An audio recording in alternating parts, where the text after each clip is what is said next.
మన ప్రభువైన యేసుక్రీస్తు పరిశుద్ధ నామములో ఈ పాడ్కాస్ట్ ద్వారా వాక్యం వింటున్న ప్రతి వారికి నా హృదయపూర్వకమైనటువంటి వందనాలు. దేవుడు మిమ్మల్ని దీవించునుగాక.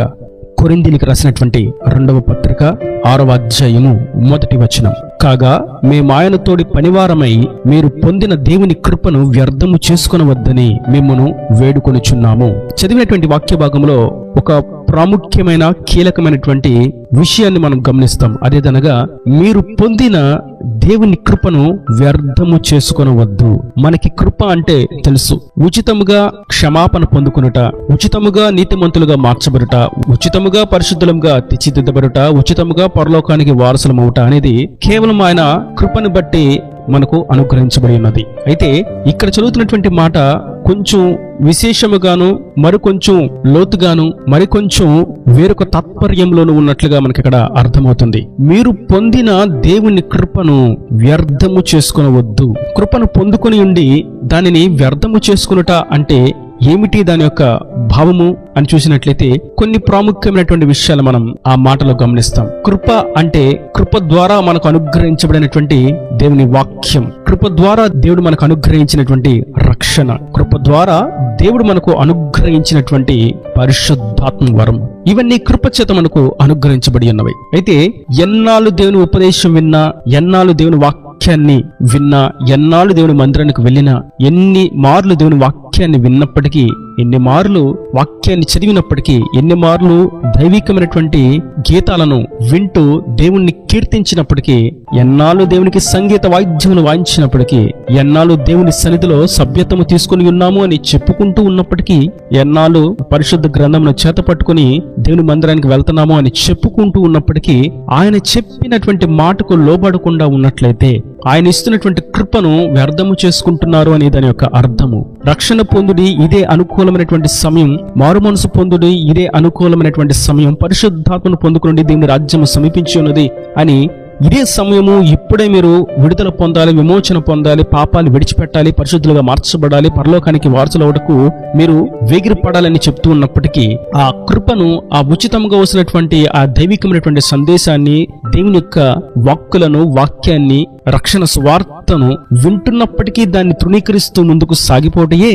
కృపను వ్యర్థము చేసుకునుట. నేటి వాక్యం వింటున్నటువంటి నా ప్రియ సహోదరులారా, ఇంకా నువ్వు రక్షణ పొందుకొనకుండా దేవుని వాక్యాన్ని వింటూ కూడా ఇంకా పాపపు రోత జీవితంలోనే, లోక బంధకాల్లోనే బంధించబడి ఉన్నట్లయితే ఆయన కృపను ఇంకా మీరు వ్యర్థము చేసుకుంటూ ఉన్నారన్నటువంటి సంగతి వాస్తవము. నేడు మనమైతే ఈ వాక్యము చేత దేవుని కృపను వ్యర్థము చేసుకోకూడదు అని తెలియజేయబడిన వెంటనే దానికి మనం సమ్మతించి పాపము విడిచి పాప క్షమాపణ నిమిత్తం రక్షణ పొందుకొని, బాప్తిస్మం పొందుకొని, పాపాన్ని జయించుటకు మారు మనసును పొందుకొని, పరలోకానికి చేరుటకు పరిశుద్ధాత్మను పొందుకొని మనం ముందుకు సాగవలసిన వారమై ఉన్నాము. మరియు కృపను వ్యర్థము చేసుకోనకూడదు అనేటువంటి విషయంలో 2వ కోణాన్ని మనం చూసినట్లయితే, దేవుడు మనకు ఎన్నో అద్భుతములను, ఎన్నో ఆశ్చర్యములను మన జీవితంలో జరిగించి ఉన్నారు. ఆయన సాక్షిగా మనల్ని జీవింపు చేయడానికి ఆయన ఉచితమైనటువంటి కృప చేత ఎన్నో ఆశ్చర్యమైనటువంటి కార్యాలను జరిగించారు. ఆయన మన జీవితంలో చేసినటువంటి కార్యాలను ఇతరులకు సువార్తగా, సాక్ష్యముగా పంచుకున్నట్టయే దేవుని కృపను వినియోగించుట. ఒకవేళ ఆయన అనుగ్రహించినటువంటి రక్షణను నిర్లక్ష్యపరిచి, ఆయన చేసిన కార్యాలను మర్చిపోయి, కృతజ్ఞత లేకుండా, స్తుతి లేకుండా, ఆయనను గూర్చినటువంటి ఘనతను ఇతరులకు తెలియచేయకుండా, ఆయన ప్రభావ వర్ణనను మన నోట్లో ఉంచుకొనకుండా, ఇతరులకు తెలియచేయకుండా ఉన్నట్లయితే అదే కృపను వ్యర్థము చేసుకున్నట. నేడైతే మనం ఆయన మనకు అనుగ్రహించినటువంటి రక్షణను, భాగ్యాన్ని సువార్త రూపంలో ఇతరులకు మన సాక్ష్యాన్ని పంచుకుంటూ ముందుకు సాగాలి. ఇది కృపను వినియోగించుట. కృపను వ్యర్థము చేసుకొనవద్దు అని అన్నట్లయితే వారు దేవుడి చేసిన కార్యాలను గుర్తించరు, దేవుడి చేసినటువంటి అద్భుతములను మర్చిపోతారు, దేవుని వాక్యాన్ని అసలే మనస్కరించరు. వారి హృదయం అంతా వాక్యం వింటున్నట్లే ఉన్నప్పటికీ పాపముతో నిండి ఉంటుంది. వారు పేరుకు ప్రార్థిస్తూ ఉంటారు, పేరుకు కృతజ్ఞతాస్తుతి కూడికలు ఏర్పాటు చేసుకుంటూ ఉంటారు, పేరుకు మొక్కుబడి కూడికలు ఏర్పాటు చేసుకుంటూ ఉంటారు, పేరుకు మేము పరిశుద్ధులం అని చెప్పుకుంటూ ఉంటారు, పేరుకు మేము గొప్ప సాక్షులము, గొప్ప సేవకులం అని చెప్పుకుంటూ ఉంటారు. కానీ వారు కృపను వ్యర్థము చేసుకున్నటువంటి విషయంలో మొదటి స్థానంలో ఉన్నారు అన్నటువంటి సంగతి వాస్తవం. ఎందుకంటే దేవుని మహిమ అక్కడ లేదు, దేవుని ఘనత అక్కడ లేదు, దేవుని రక్షణను గురించినటువంటి సాక్ష్యము అక్కడ లేదు, దేవుని కార్యాలను వారు గుర్తించటలేదు. కనుక ఈ సన్నివేశం కృపను వ్యర్థము చేసుకునుట మరియు కృపను వ్యర్థము చేసుకునుట అనేటువంటి విషయంలో మూడవ కోణాన్ని మనం చూసినట్లయితే, కృప అనేది మనకు బాగా అర్థమైనటువంటి భాషలో వేకువజామున మనం కృపను పొందుకోవాలి, ప్రార్థన రూపంలో దేవుని దయను పొందుకోవాలి, దేవునికి స్తుతి చెల్లించాలి, దేవుని కీర్తించాలి. వేకువజామున ఆయన సన్నిధిని మనం సమయం గడపాలి, ఆయన చేతిని పట్టుకుని మనం ఈ దినమును ప్రారంభించాలి, ఆయన చేతిని పట్టుకుని మనం ఈ దినమంతా నడవాలి, ఆయన అడుగు జాడలలో మనం ముందుకు సాగాలి అనేది కృపను పొందుకునుట. అయితే కృపను పొందుకుని ఆ కృపను వ్యర్థము చేసుకునుట అనగా వేకువజామున ప్రార్థన చేయుట, మరలా ఆ ప్రార్థన ముగించిన వెంటనే మరలా పాపములో పడిపోవుట.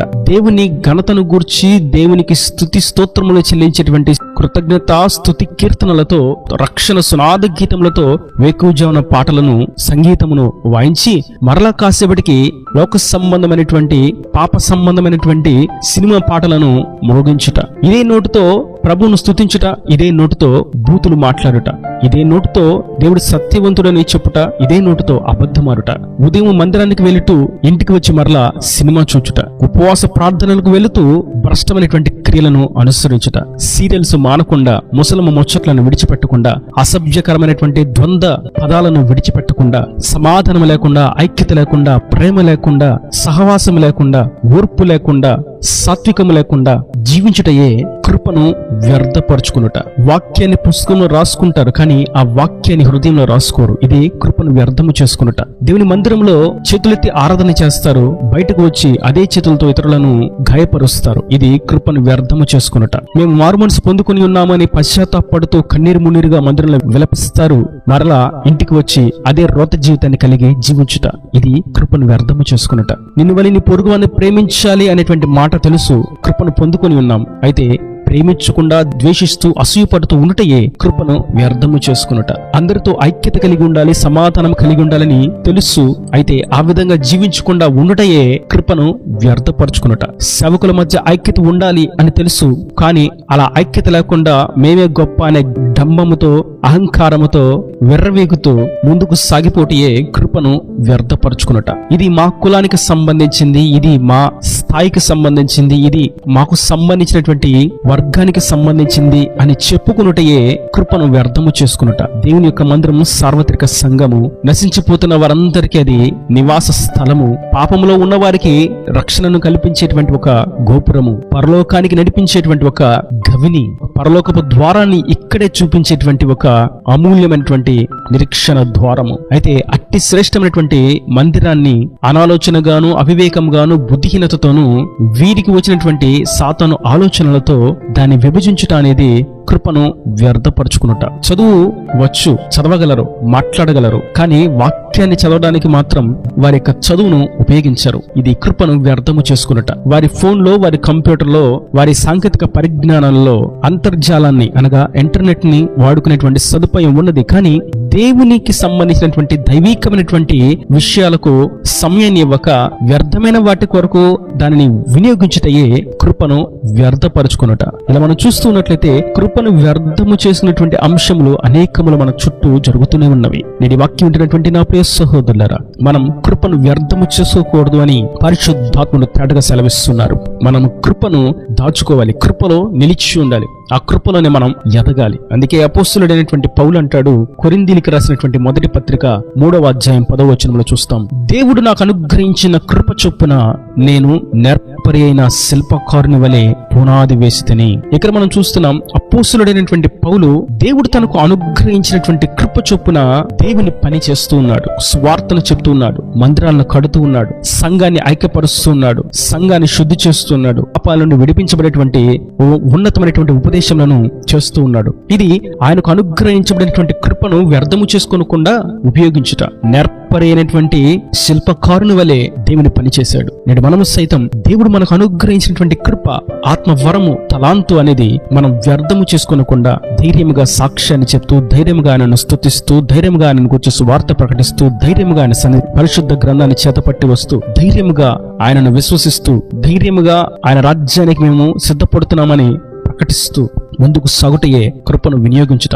నేర్పరి అయినటువంటి పనివారం వలె, నేర్పరి నేర్పరి అయినటువంటి పరిశుద్ధులము వలె మనం ముందుకు సాగవలసిన వారమై ఉన్నాం. మతోన్మాదుల మధ్యను, క్రీస్తు విరోధుల మధ్యను, అసాంఘిక కార్యకలాపాల మధ్యను, పాపుల మధ్యను, భ్రష్టత్వము మధ్యను, అవహేళనల మధ్య, అన్యుల మధ్య, నరమాంస భక్షకుల మధ్య, విరోధుల మధ్య, శత్రుల మధ్య, అధికార అందుల మధ్య మనం దేవుని కృపను వ్యర్థము చేసుకోనకుండా దేవుని కృపను వినియోగించుకుంటూ ముందుకు సాగవలసిన వారమై ఉన్నాము. ఆయన రాజ్యానికి వారసులుగా మార్చబడవలసిన వారమై ఉన్నాము. ఈయన దేవుని మాటలు ప్రతి వారి హృదయంలో నిరకటి ఫలింపు చేయను గాక. ఆమేన్. God bless you. తలల వంచి కన్నులు మూసినట్లయితే మీ కొరకు చిన్న ప్రార్థన. ప్రేమ స్వరూపి కరుణ కటాక్షంగా నా తండ్రి, నా ప్రభువైన వాక్యంలో ప్రతి వారిని మీ నిండాలుగా దీవించండి, ఆశీర్వదించండి. మీరు పొందిన దేవుని కృపను వ్యర్థము చేసుకునవద్దు అని మీరు తెలియజేసినటువంటి ఈ అమూల్యమైన వాక్కును బట్టి నీకు వందనాలు. ఈ వాక్యం ప్రతి వారు ఇక మీదట నీవిచ్చినటువంటి కృపను వ్యర్థము చేసుకోనకుండా ఆ కృపల వారి వర్ధిల్లుటకు సహాయం అనుగ్రహించండి. ఇంక వారి ప్రతి అవసరతను అక్కర్ను నీ మహిమను తీర్చి నీ రాకడ రాజ్యాన్ని సిద్ధపరచమని యేసు పరిశుద్ధ నామమున ప్రార్థించి వేడుకుంటున్నాను తండ్రి.